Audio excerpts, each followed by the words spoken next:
Loué soit Jésus-Christ et avant avec Marie. Bonne et sainte journée à vous tous, mes chers enfants, dans les cœurs sacrés de Jésus et de Marie, et dans le cœur très pur de Saint Joseph. Eh bien, retrouvons-nous pour notre chronique matinale, Saint et Café. Aujourd'hui, lundi 18 novembre, l'Église commémore un événement important. C'est une mémoire facultative dans le Novus Ordo, mais obligatoire dans le Vetus Ordo, de la dédicace des deux grandes basiliques romaines, de Saint-Pierre au Vatican et de Saint-Paul hors les murs. Ce sont les basiliques, comme nous le savons, qui gardent les restes mortels des soi-disant princes des apôtres. Des recherches archéologiques récentes, modernes, autorisées, permises, voulues, d'abord par Pie XII concernant l'apôtre Pierre, puis sous Benoît XVI concernant l'apôtre Paul, des recherches archéologiques récentes, autorisées et voulues, ont confirmé que dans ces basiliques, à l'autel de la Confession à Saint-Pierre, puis à Saint-Paul-hors-les-Murs, se trouvent réellement les restes mortels des deux apôtres. L'un, le pécheur Galilée que Jésus constitue premier pape avec la remise du munus, l'autre, l'apôtre des gentils. Le premier grand missionnaire qui a porté l'Évangile et l'a étendu à tout le bassin méditerranéen. Donc, nous nous sentons particulièrement unis à tous ceux qui luttent partout dans le monde pour préserver la foi catholique, aujourd'hui plus que jamais agressée de façon aussi manifeste et opiniâtre par la fausse Église de Bergoglio. Que les saints Pierre et Paul intercèdent pour nous.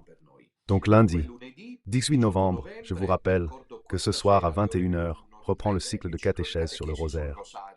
Le voilà, le lundi, quand Don Ramon ou Don Enrico ne sont pas là, c'est moi qui interviens avec cette catéchèse. Hier en Pouille, comme vous le verrez maintenant, nous avons également procédé à l'inscription de la confrérie du Saint-Rosaire. Il me semble qu'on approche 1000, on a grimpé, il manque un. Le voilà. Il manque quelqu'un. C'est historique, regardez. Nous sommes 1000 inscrits comme petit reste à la confraternita du Saint-Rosaire. Ce n'est pas rien. Remercions la Vierge pour ça. Ce soir, nous poursuivons le cycle de catéchèse. Nous avions vu pendant longtemps les 15 bêtes qui nous agressent, qui nous attaquent. Ce sont les armées des démons, les orques maudits, qui veulent nous éloigner de Dieu.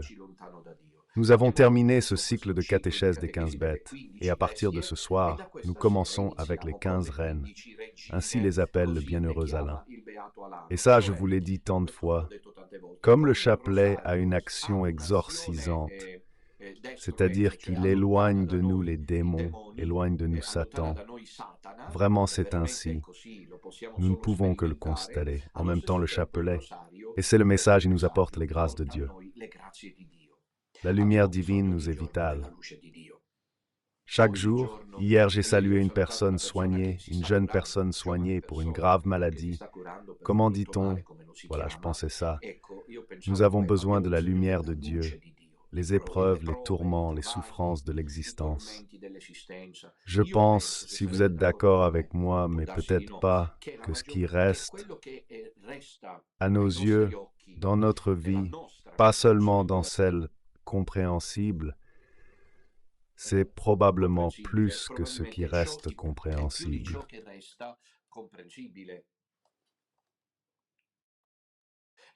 Je disais que ce qui reste ne passe pas un jour, que ce qui est crédible ne passe pas un jour sans que le programme ne soit perturbé. Je parcours l'Italie, jamais au même endroit.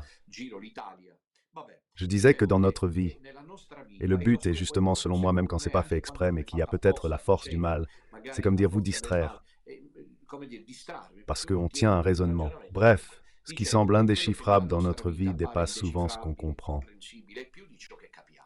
C'est plus que ce qu'on pense, au moins le double, voire bien plus. Et quoi alors? On désespère, on s'avilit, on se décourage, on se laisse aller. Beaucoup le font. Alors, le chapelet nous apporte, au fil des Ave Maria, la lumière de Dieu dont nous avons le plus besoin. Car Dieu ne nous enlève pas souvent la maladie, parce que c'est bon pour nous. Il ne nous enlève pas la croix, parce que c'est bon pour nous. Il ne nous enlève pas la douleur. parce qu'elle nous sanctifie, mais je dirais qu'il se sent obligé en tant que père, comme le dit Jésus. Quel père a un fils qui demande, etc., etc., lui donnera. Et c'est ainsi le Dieu Père, lorsqu'il voit que nous alternons les journées avec ce rythme. Ave Maria, Sainte Marie, Ave, vous comprenez ça? Ave Maria, Sainte Marie, c'est une concentration et une dilatation théologique de notre existence. Notre existence devient, dirait-on, formée pour être théologique. Alors ce soir, on va commencer à parler des reines qui nous accueillent quand on prie le chapelet. L'humilité sera reine. Hier, nous avons terminé une magnifique journée à Bari, dans les Pouilles. La régie montrera les images de cette rencontre unique. Il y a une belle photo qu'on a sur Facebook, parce qu'on a commenté, et on commente notre parcours aussi sur le profil Facebook de Radio Domina Nostra, qui est sur YouTube, à moi, Don Enrico. Une belle photo, voici la salle pleine, avec 300 places, des gens debout, malgré quelques chaises libres. Voilà, regardez cette belle photo. Au début de la rencontre, Don Enrico et moi, ensemble. Bien mes chers, et ceci était précédé samedi par la rencontre à Naples, qui a été elle aussi très intense. Mais nous, en nous concentrant sur ce qui nous attend, et c'est Naples, c'est la rencontre de Naples, elle aussi très belle, intense. Hier, nous avons pu prier le chapelet avec le chant des litanies, la consécration. Samedi, au contraire, nous avons obtenu, voilà, c'est encore Naples, et je voudrais remercier les fidèles qui sont venus, à la fois à Naples et à Bari, et d'autres endroits proches comme la Calabre, la Basilicate, Potenza, etc. Alors maintenant, rappelons les prochains rendez-vous de cette semaine et des prochaines. Pour commencer, ceux de cette semaine, il y en a 3. Le premier est demain, mardi 19 novembre, nous serons à Bologne au Continental. Hôtel d'Arurban, Zola, Predosa. Pas besoin de s'inscrire, l'entrée est gratuite. Vous pouvez donc venir participer à ce moment de grâce qui se prolongera jusqu'après le dîner, car à 21h, depuis la salle où nous nous trouvons, après un petit encas, une pause, nous diffuserons en direct la catéchèse de demain soir intitulée « Droit canonique ». Théologie. Nous allons essayer de rassembler cet aspect très actuel, tiré cependant du contexte de mon livre La farce Église et son destin, version mise à jour, comme vous le savez, et que vous pouvez demander si vous ne l'avez pas déjà, au secrétariat de Radio Domina Nostra. Le voici avec le Christ juge de Michel-Ange. Ensuite, le deuxième des 3 engagements de cette semaine est jeudi 21, fête de la présentation de la Bienheureuse Vierge Marie.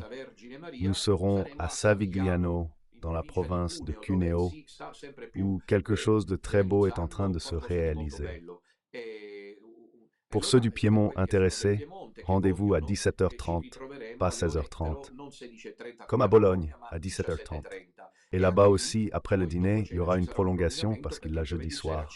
Catéchèse magnifique, j'ai hâte. L'épisode numéro 13 du chapitre 5 de l'Apocalypse, celui où est présenté le livre aux 7 sceaux, et personne ne peut l'ouvrir. Qui l'ouvre? Qui ouvre le sceau? Voilà, on se verra jeudi à Savigliano. C'est le 3e des 3 rendez-vous de la semaine, la dernière semaine qui précède ensuite les grands événements de la neuvaine de l'Immaculée.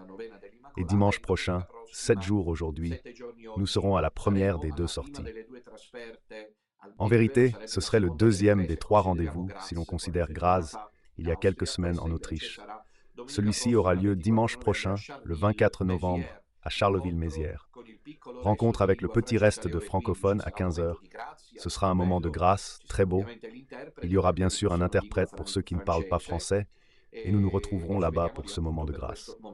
Voici les rendez-vous, demain à Bologne, 16h30, puis jeudi à Savigliano, à 17h30, et dimanche à Charleville-Mézières, à 15h.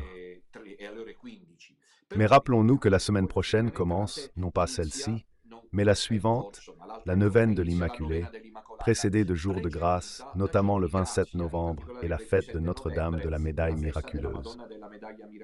Alors dès maintenant, nous communiquerons les lieux de rencontre. J'annonce que nous serons à Gênes pour célébrer ce moment de grâce. Nous distribuerons les médailles miraculeuses à tous ceux qui nous les demanderont, et nous ferons la neuvaine, nous ferons la supplique à Notre-Dame de la médaille miraculeuse à Gênes, mercredi 27 novembre. Demain, jeudi 28, nous serons à Turin. Et ainsi, enfin, vendredi 29 novembre, commencera la neuvaine de l'Immaculée que je ferai dans tout le Nord chaque jour, en direct. À Bologne, vendredi 29, comme l'année dernière, il y aura le début de la neuvaine de l'Immaculée. Samedi 30, deuxième jour à 30, où il semble que 33-31, si c'est... Samedi 30 novembre à 30, il semblerait que 33-31 soit entré à 30. Dimanche 1er décembre, quatrième jour de la neuvaine, troisième jour de la neuvaine, nous serons à Udine. Et puis il y aura Zurich, ce rendez-vous, le troisième rendez-vous international en Suisse, à 17h30. Avec Rosario, la messe, puis la conférence intitulée « Quelle Église après Benoît XVI ?» avec l'intervention du professeur d'histoire de l'Église, Luca Brunoni. Enfin, bien sûr, pour finir, mais non des moindres, nous nous retrouverons dimanche 8 décembre à Milan pour la fête de l'Immaculée, de la Madone Immaculée. Alors je voulais dire, concernant cette fête que nous organisons à Milan, j'ai déjà invité les Napolitains, les Pouilles, les habitants des Marches, les Abruzzais à venir à Milan pour faire bloc. C'est un moment important que j'espère vous sentirez comme un appel de la Vierge. Dès 10h30, 12h30, il sera possible de se confesser. Puis j'avais dit à 15h, mais on anticipe à 14h30. L'après-midi ensemble, puisque le programme est désormais clair, avec toutefois l'ajout de l'hommage floral à la Vierge Immaculée. Nous vénérerons la Sainte Vierge. Tous les prêtres du Sodalice seront présents, sauf le Père Jean, qui avait déjà un rendez-vous pastoral incontournable et ne pourra donc pas être là. C'est pour ça qu'on organise des cars, qui sont lents en fait.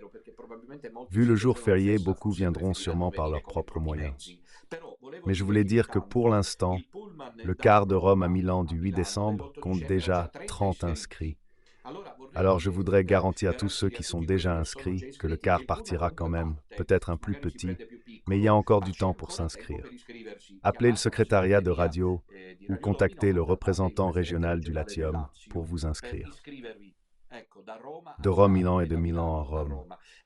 Et ainsi il y a aussi celui du Frioul, du Trentin, qui passe par la Vénétie, l'Émilie-Romagne, etc. Alors préparez-vous bien à l'avance.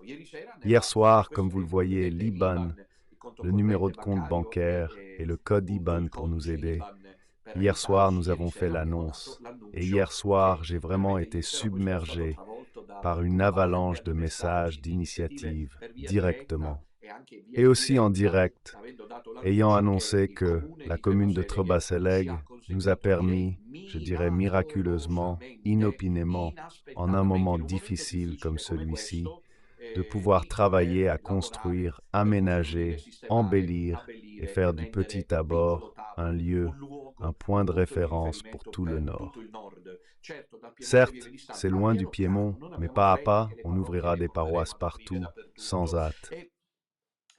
Je crois que la Madone, j'y pensais même cette nuit, a fait cela pour envoyer un message non provocateur, mais maternel à tous nos ennemis survenus, surtout ceux auxquels on ne s'attendait pas, lesquels se trouvent, comme je l'ai dit hier soir, la dernière question, j'y reviendrai concernant la validité des sacrements. Je l'ai présenté hier soir comme jamais auparavant, disant qu'il faut un préambule, tous ignorer. Allez écouter, vous la trouverez sur la playlist de Radio Domina Nostra. Ma réponse. Les derniers arrivés nous ont attaqués. Je sais que le docteur Sionsi a dit que je me suis renié de l'Église catholique. Doucement, allez-y doucement en disant ces choses. Restez dans votre domaine. Docteur Sionsi, vous n'êtes pas théologien. Je ne sais pas comment vous gérez ça. Vous êtes journaliste, je ne fais pas ce métier. Je ne m'y risque pas. Vous m'avez souvent dit que ma communication manque de méthode. Bon, c'est possible. Je ne suis pas diplômé en journalisme, comme vous n'êtes pas diplômé en théologie. Bon, même avec une maîtrise en théologie comme un prêtre, on peut dire des choses insensées, après tout. Mais voilà, il me semble que dans ce contexte, c'est la Vierge Marie qui a lancé un message, parce qu'aucun d'entre nous, après 1 an et demi, presque 2, que nous sommes là à présenter des documents, à demander, en dépensant de l'argent, nous avons enlevé Nous avons enlevé le toit en éternite du centre. C'était un scandale au nord. De Palermo, un prêtre arrive à Sionci. On lui retire sa maison pour abus de construction. Un abus qui n'est pas une petite affaire, Nazareth. Ce prêtre puni pour ça au sud va au nord retirer un toit en éternite. Si ce n'est pas ça l'histoire de l'Italie, dites-moi laquelle c'est. Inattendu, cette magnifique nouvelle. Donc, à partir de maintenant, d'ici un an, nous devons commencer les travaux. Cela implique de choisir le marché, de travailler la fabrication, les matériaux. Je ne parle pas à des gens inexpérimentés. Hier soir encore, Giovanni, de Vancouver au Canada, a appelé pour dire qu'il avait besoin d'aide. Et c'est très important de le garder à l'esprit. Mais de mon point de vue théologique, spirituel, pastoral, cela m'intéressait déjà hier soir. Et maintenant, je le répète, peut-être le ferai-je dans les prochains jours, que l'autorisation pour les travaux de rénovation du petit Tabor à Trebaselèche, qui sans aucun doute en ce moment ne peut être qu'une coïncidence, voire un incident. Intéressé pour nous aider à mener le projet à bien. Ce n'est pas un acte de défi envers les ennemis, c'est une invitation à réfléchir sur où se trouve la vérité, où est le ciel, avec qui le ciel est allié. Ok? Eh bien, tout ça étant dit, allons-y. Mais avant, je vous rappelle une nouvelle fois le rendez-vous de ce soir avec la confrérie du Saint-Rosaire à 21 heures. Passons à l'émission du jour. Je vous disais hier soir que elle est disponible sur la playlist. Je prie aussi mes collaborateurs de la mettre en ligne, bien organisée. La catéchèse de samedi dernier sur la servante de Dieu Anna Zelikova, ou Zelikovska, qui s'est offerte en victime en mourant à 17 ans pour réparer les avortements. J'invite à écouter cette catéchèse et à connaître cette figure autrement inconnue. Allons-y. La catéchèse d'aujourd'hui est très intense. Le titre est assez significatif. La messe Maya, non l'App Maya, mais la messe Maya et les sœurs à la télé. Alors commençons par un préambule. Ici, on joue gros pour faire croire à ceux qui étaient avec nous, et ils sont nombreux, certains, je ne sais combien, sont tombés dans le panneau, que Bergoglio n'est pas le pape et que ce qu'il dirige n'est pas l'Église catholique. Mais il me semble qu'à ce stade précis, nous en avons déjà parlé ces derniers jours. Ensuite, ils nous écoutent et relaient les informations sur les blogs. Par exemple, j'ai récupéré l'information concernant Don Maria Pozza, qui dit que lors d'une célébration, d'une prédication dans l'église, et maintenant, il la relaie. Personne ne le savait, personne ne s'en était aperçu. Et puis de la sœur qui va à Bologne et la province se plaint auprès de l'évêque, qui est intervenu immédiatement, vraiment, ça ne veut rien dire. Avec Zuppi à Bologne, parce que la sœur dit que Dieu est Kyr, la Vierge Marie est Kyr, ils sont tous Kyr. Il n'y a pas de transition de genre dont elle parle, et a même fait une catéchèse ces jours-ci, et ce sont des catéchèses offertes à tous. Mais c'est une réponse, en l'occurrence oui, au père Farret, au docteur Sionci, qui nous disent schismatiques, parce que nous disons que ce n'est pas l'Église catholique. Où est l'Église catholique pour eux, selon eux? Et aujourd'hui, on augmente la dose, parce que grâce à Dieu, la Providence intervient pour consacrer le chemin de Don Minutella, avant tout, puis des frères, de l'association et du petit reste. Parce que ces derniers jours, une info a circulé, surtout entre samedi et dimanche, donc hier, et au début je ne l'ai pas relayée, car elle me semblait invraisemblable. Pourtant, et je vous le dis tout de suite, Bergoglio a autorisé une messe, un nouveau rite Maya. Voici alors, je prends la nouvelle sur différents blogs et je vous la lis. Comme cela a été récemment rapporté, au Mexique se prépare, et il y a même des photos que je vous prie de diffuser, un rite Maya de la messe. Voici, ça semble vrai, mes enfants, et c'est la triste réalité. Et c'est ça, l'Église catholique, pour le père Farret. Ah non, pas l'Église, l'Églisier. Je voudrais comprendre pourquoi le docteur Sionchi, je l'ai dit hier à Bari, tout le monde m'a donné raison. Il dit depuis des années qu'il existe une secte gnostique, néognostique, ésotérique, dirigée par Bergoglio, le Christ serpent, le Christ Lucifer, toute la symbolique qu'il a lui-même mise en lumière. Et ensuite, que fait-il? L'Église catholique, dit-il. L'Église, Bergoglio. Et donc j'aimerais comprendre, s'il dirige l'Église néognostique et néo-ésotérique, où est l'Église catholique? Qui conduit? Cardinal Sarah? Sionchi a pétitionné le cardinal Sarah. Je ne sais pas si Sionchi connaît l'avis de Sarah sur le pape. Qu'il est un excellent pape, qu'il faut prier pour le pape. Que vont-ils demander? Imaginez ce délire. Il y a la messe Maria, mais on n'est pas beaucoup mieux lotis ici, avec le père Farret et le docteur Sionchi, qui rêvent d'une église dont ils disent qu'elle existe. Mais personne ne sait vraiment où elle se trouve. Retournons à la messe Maya. L'étude découle d'un projet. Un groupe d'évêques mexicains s'est en effet réuni pour y travailler dans le diocèse de San Cristobal de las Casas avec Monseigneur Aurelio García María, sous-secrétaire du dicaster pour le culte divin et la discipline des sacrements. Donc ce n'est pas seulement Bergoglio, ce n'est pas seulement un problème d'antipape, c'est un problème d'église des ténèbres, d'église de Satan,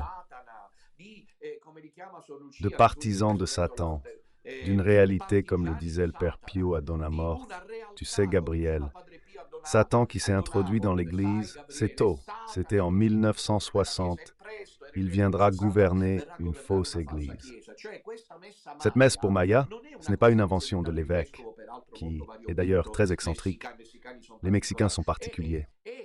C'est une messe autorisée, étudiée et approuvée par le sous-secrétaire d'un des plus importants dicastères du Vatican, celui du culte divin et de la discipline des sacrements, où travaillait d'ailleurs comme préfet le cardinal Sarah, auquel le docteur Sionchi, plein d'espoir, envoie une pétition pour être accueilli. Et que devront-ils faire?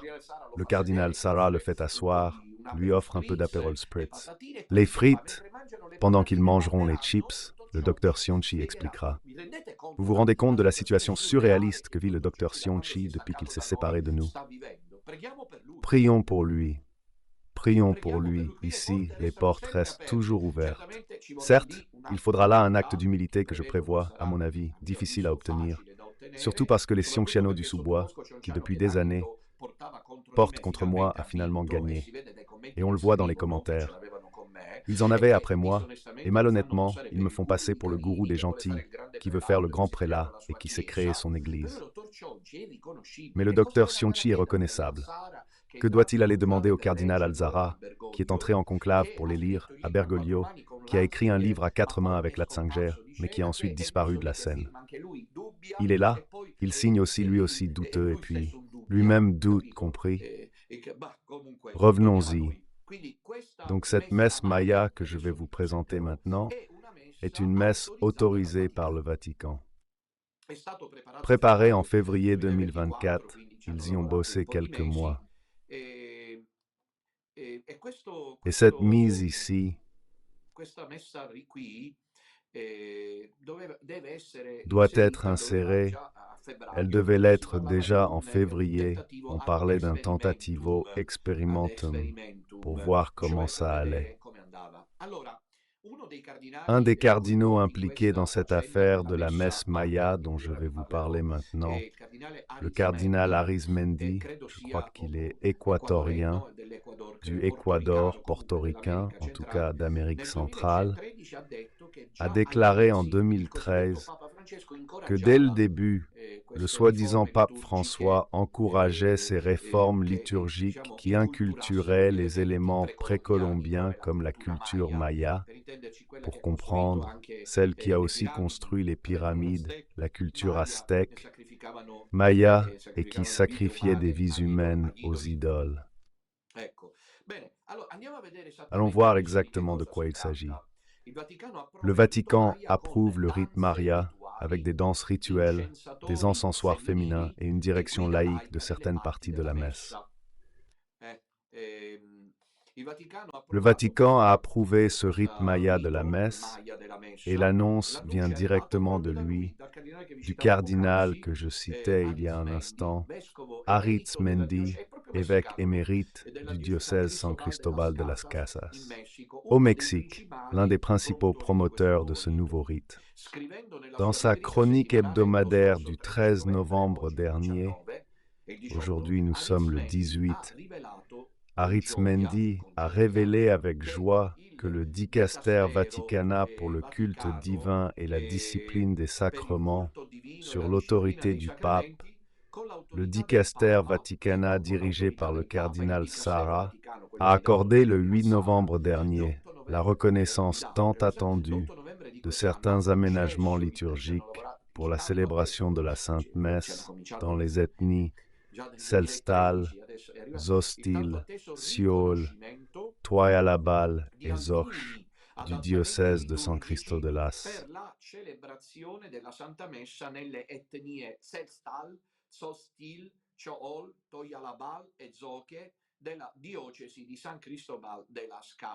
Casas.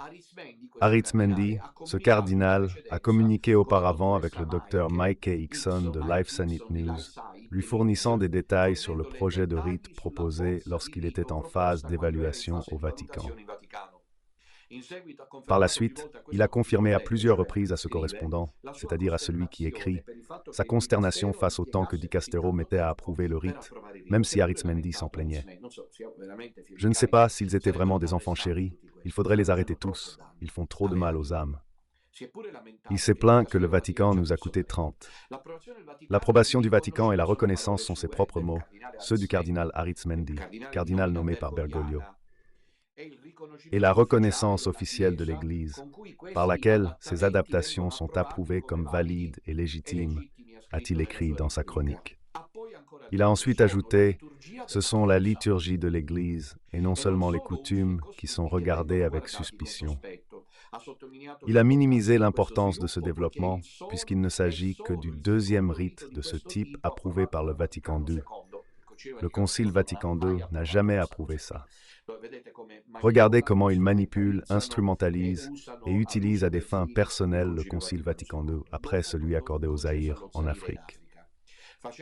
Faisant écho au pape François, le cardinal Arizmendi a affirmé que ces rites sont une forme d'incarnation de la foi dans des expressions très spécifiques de ces cultures.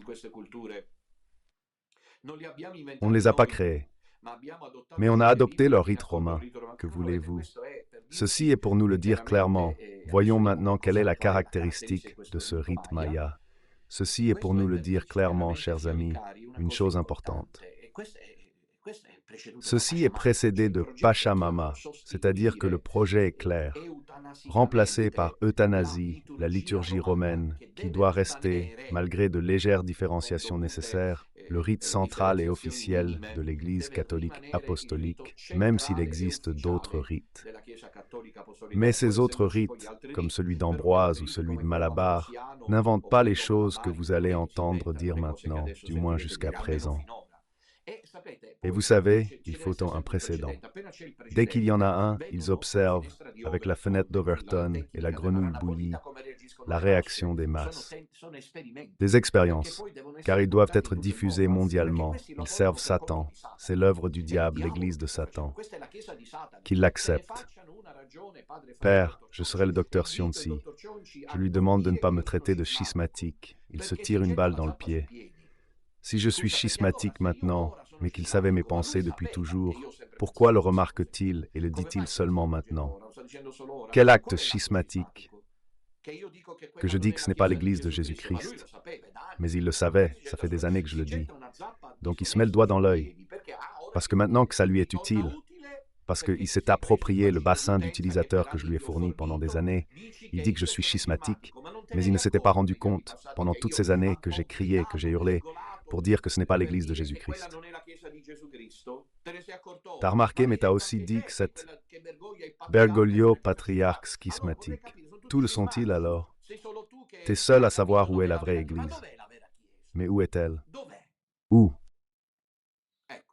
Voici ce qui change dans cette expérience officielle. Ces jours-ci, Ils provoquent le Père éternel. Mes enfants, personne ne se donne des airs. Je ne comprends pas, tant mieux.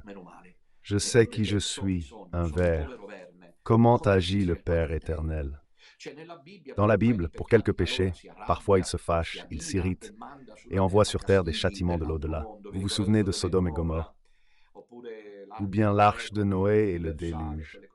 Et aujourd'hui, que dire? Aujourd'hui, un défi direct pour lui, peut-être, car il est défié. Attention, il y a un défi au Créateur avec tout ce truc de transition de genre, la bipolarité masculine de genre qui n'est plus seulement une bipolarité mais un prisme. À mon avis, ils sont en train de crucifier Dieu le Père, si je peux m'exprimer ainsi. Je ne suis pas patripatien, car je sais que Dieu le Père ne peut pas souffrir.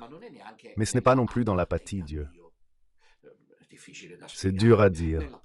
Dans l'Apocalypse, cependant, on voit que Dieu le Père prend part aux événements, les 7 trompettes, les 7 coupes de la colère de Dieu, l'orgueil, la colère de Dieu.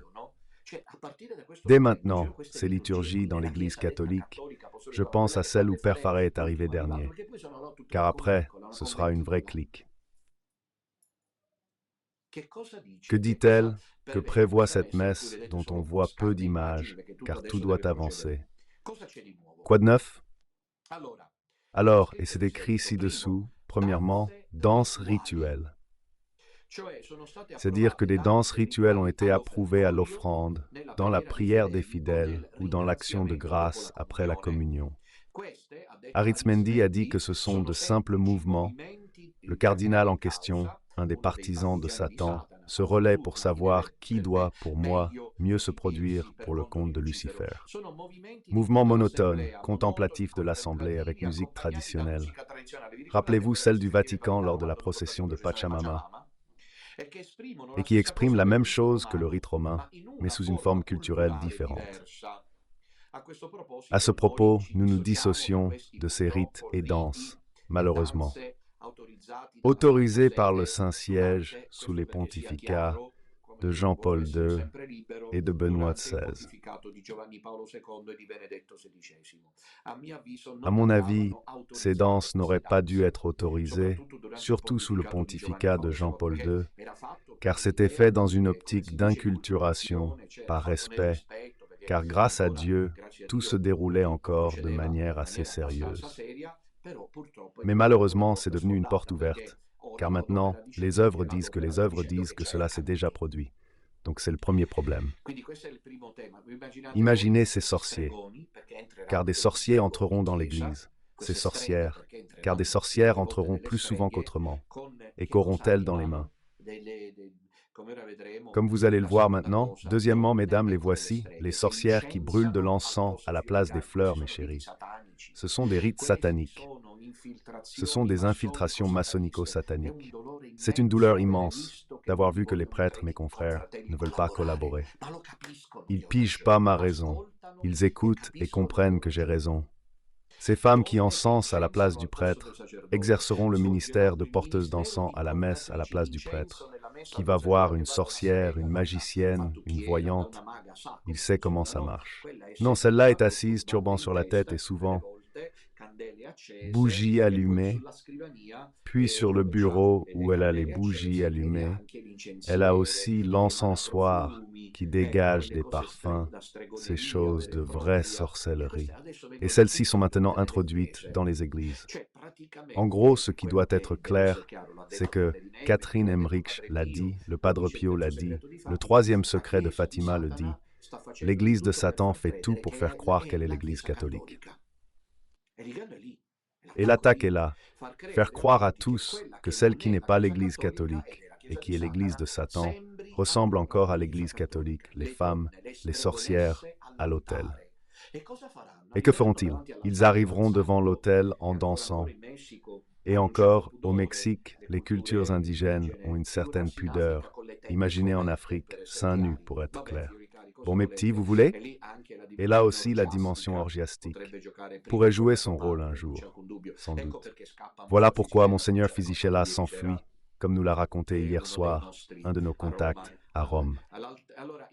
Alors ils encenseront l'autel, les images, l'évangile, les ministres, l'assemblée, qui, prenez celle-ci, tous ensorcelés. Déjà vu à Rome. À Rome, lors des rites de Pachamama en octobre 2019, des sorciers et des sorcières sont venus de Rome et d'Amazonie dans les églises. Voilà, c'est Saint-Pierre, mais il faudrait chercher des images de Sainte Marie en Trastevere, quelque part, où l'on voit clairement les sorciers encenser les évêques, ces pédants et crétins placés là qui participent à ces rites. Voilà les sorcières encensant l'autel. Regardez maintenant, c'est tout officiel. Enfin, tout ça a été autorisé par Rome. Attention, ils n'utiliseront pas l'encensoir, le brûle-parfum, celui que vous connaissez traditionnellement. Ce détail est intéressant, mais un encensoir propre à leur culture. Voilà, pour être clair. Un autre critère est la direction laïque des prières de la messe. La pratique d'avoir un homme ou une femme laïque, de moralité reconnue pour guider certaines parties de la prière communautaire, a été approuvée. Ces moments seraient soit au début de la messe pour initier la communauté à la célébration, nommer les intentions et demander pardon. Bref, le prêtre, il y va à un moment donné. Ceux qui brûlent de l'encens, ceux qui dansent, ceux qui prient les laïcs, ils font tous les laïcs, le prêtre. Mais à quoi bon? C'est incompréhensible. Énoncer les intentions et demander pardon, soit pendant la prière des fidèles après l'invitation du prêtre, soit après la communion en action de grâce, avant la prière finale du prêtre. Le leader laïque animera et conduira la prière de tous. Une autre façon de faire participer l'Assemblée, on ne change pas le contenu du rite romain, mais son expression culturelle. On a vu selon le cardinal que d'après la description du cardinal, pseudo-cardinal Arismendi de San Bartolomeo de las Casas, San Cristo de las Casas, nous avons la preuve qu'officiellement, ces jours-ci, la messe Maya a été approuvée. Alors nous, ici en Italie, on pourrait dire, regarde ces Mexicains et leurs pratiques ésotériques. Heureusement qu'on est en Italie, allons-y. Voilà, nous sommes à Rome, Milan, l'église ambrosienne, l'Italie est catholique, l'Italie, oui. L'Italie est catholique, mais en Italie, ces choses existent depuis des années maintenant. Voilà, ça fait maintenant. Je voudrais vous montrer la vidéo d'une première communion à Sant'Ambrogio. Pardon, d'une première communion, oui, le 14 mai 2023, l'année dernière, à partir de la 38e minute. Regardez comme ces jeunes filles se préparent déjà à devenir diaconesses. Le prêtre célèbre la messe de première communion et je ne sais pas si cette messe a mis en danger le 14 mai 2023. Et maintenant, écoutez. Libère-nous, Seigneur, de tous les maux. Accorde la paix à nos jours. Et avec le secours de ta miséricorde, nous vivrons toujours libres du péché et assurés de tout trouble, dans l'attente que s'accomplisse la bienheureuse espérance et que vienne notre Sauveur Jésus-Christ. Liberaci, Signore, da tutti i mali, concedi la pace ai nostri giorni e con l'aiuto della tua misericordia vivremo sempre liberi dal peccato e sicuri da ogni turbamento, nell'attesa che si compia la beata speranza e venga il nostro Salvatore Gesù Cristo. Pour le royaume. Voilà, vous avez vu les prédiacresses, les séminaristes qui sont à l'autel lors d'une messe, comme celle d'une première communion, pour servir à une... Parce qu'il n'y a pas de garçons comme le veut la tradition catholique. Non, des filles, d'ailleurs, un peu grandes. Ça rend tout beaucoup plus beau. À Medjugorje, j'ai vu l'incroyable. J'y vais plus, tant mieux. Je suis désolé de le dire ça en temps de paix, les filles croates sont des statues. Elles ne peuvent monter à l'autel. Je voyais les hommes regarder pas le crucifix ou l'évangile. Bref, ce n'est pas le problème. Le souci, la fille prie près du prêtre, mains ouvertes. Nous sommes en Italie, pas au Mexique. Voilà pour vous dire. Mais pire encore, c'est passé pendant la période de confinement à Sant'Ambrogio, à Milan, à Rosano, près de l'endroit où nous nous rencontrons le 8 décembre. Voici, regardez ces images et vous comprendrez ce à quoi je fais allusion. Une table dressée, une communion devenue spectacle.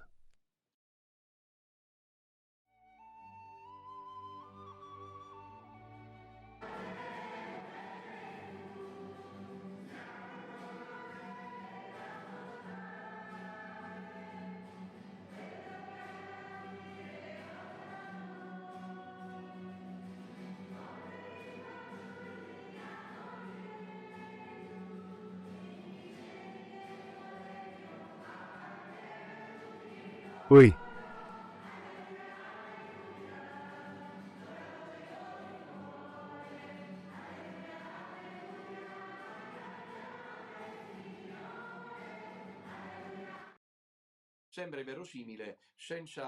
cela semble plausible sans aucune intervention du diocèse de Milan. Vous avez vu l'idée du curé? Une tablée avec des fruits, des douceurs, des chandeliers disposés là face à l'autel qui est la table, tu comprends? Puis ils se suivent, famille autour, chants tonitruants. Donc ce qui se passe au Mexique, mes chers enfants, n'est pas si, disons, lointain de nous. Chez nous aussi, ce ne sont que quelques images avec le prêtre. Maintenant, Kip vous les prépare. Avec le prêtre qui s'était mis en maillot de bain dans l'eau de mer et utilisait un matelas comme autel. Bref, c'est le saccage total d'une entité qui évidemment ne peut être l'Église du Christ. Mais avec l'accord de la messe Maria, parlons des vignes ensorcelées.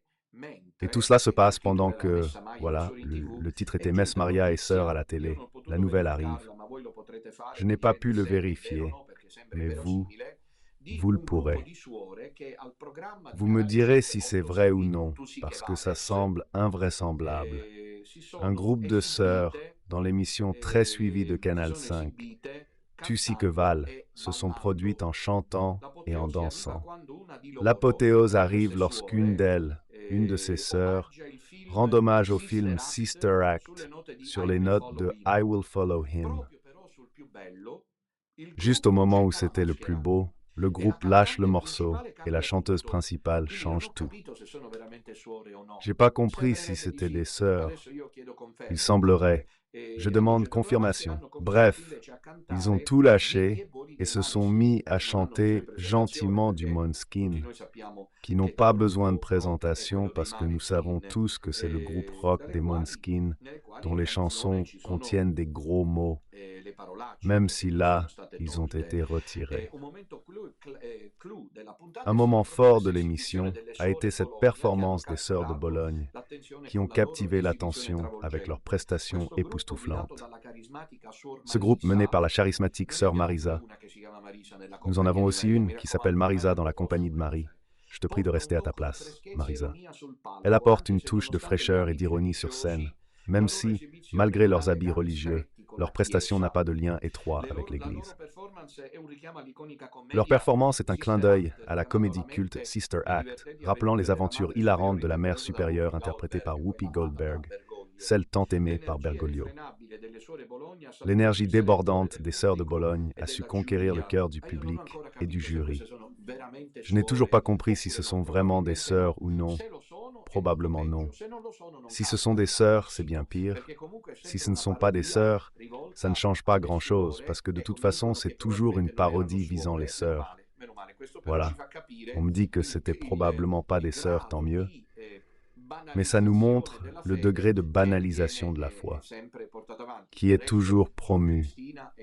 D'ailleurs, Sor Christo, c'est un souvenir pas si lointain. En conclusion, dire, nous avons vu l'approbation de la messe en chasuble avec les cris des sorciers. Nous avons parlé des messes qui en Italie sont célébrées depuis des années dans ce style-là que je vous ai décrit. À la télé, la foi chrétienne est moquée. Mes chers enfants, voici quelques conclusions. Celle de la bienheureuse Catherine Emmerich voyait la fausse église prendre de l'ampleur.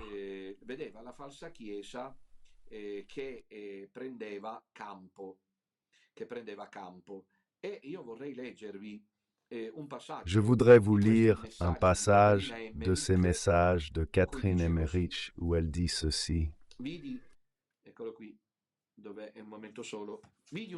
Où un instant seulement, je vis une étrange église qui était construite contre toute règle.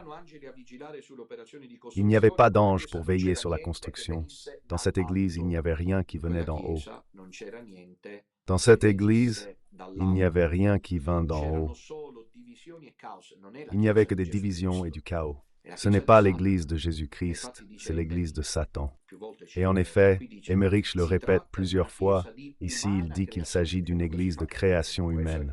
Disant cela, il fait comprendre qu'elle ne peut être celle de Jésus-Christ, car l'église de Jésus-Christ est de création divine qui suit la dernière mode.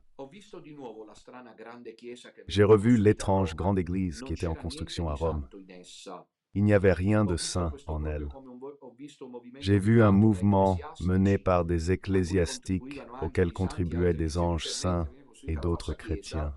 C'est-à-dire, pendant la construction de la fausse église, Emmerich voyait une contre-réponsée du ciel, d'ecclésiastiques, c'est-à-dire des prêtres, des évêques, à laquelle contribuaient anges, saints et autres chrétiens. Cependant, dans cette fausse église, tout suivait la raison humaine. J'ai vu toutes sortes de personnes, de choses, de doctrines et d'opinions. Tout cela respirait l'orgueil, l'arrogance et la violence. Arrogant et brutal. Satan. Et il semblait réussir. Je ne voyais aucun ange ni aucun saint qui aidât au travail, mais au loin, à l'horizon, j'aperçus le campement d'un peuple cruel armé de lances, et je vis une silhouette qui riait et qui dit « Construisez-la aussi solide que possible ». Je vois le Saint-Père dans une grande angoisse. Ça ne semble pas être de la honte. Il vit dans un immeuble différent de celui d'avant. Et il n'y autorise qu'un nombre limité d'amis proches. Je crains que le pape n'affronte d'autres épreuves avant sa mort. Je vois que la fausse église des ténèbres progresse et je vois la terrible influence qu'elle a sur les gens. Le Saint-Père et l'Église sont vraiment dans une si grande affliction qu'il faudrait implorer Dieu jour et nuit. Oui, là-dessus, on ne peut avoir aucun doute. Je n'en parle jamais, sinon je me mets à pleurer. L'affliction est immense, surtout si on se sent responsable malgré soi de devoir bouger pour trouver le fil conducteur de tes impôts. C'est sûr, l'œuvre est de Dieu, mais notre responsabilité est immense. Puis je vis la Madone qui dit que la tribulation serait très grande. Et la Madone ajouta à Catherine Emmerich, ils doivent prier. Mais reconnaît-il le Père qui fait ces prophéties, ou les méprise-t-il, disant que c'est seulement le droit canonique, la mystique du pain et du jambon? Mais lisez Emmerich, faites-vous une idée, ne les méprisez pas comme nous l'avons fait, nous qui, malhonnêtement, avons dit que nous aurions méprisé le droit canonique. Grâce à Dieu, il y a mes livres qui disent cela. J'invite le Père Faréa à lire ces choses. La Madone invite à prier, car l'Église des... Que les ténèbres quittent Rome, c'est ce que nous, vos chers enfants, essayons d'obtenir, pour que l'Église des ténèbres quitte Rome. Il y a d'autres passages intéressants. Des passages intéressants.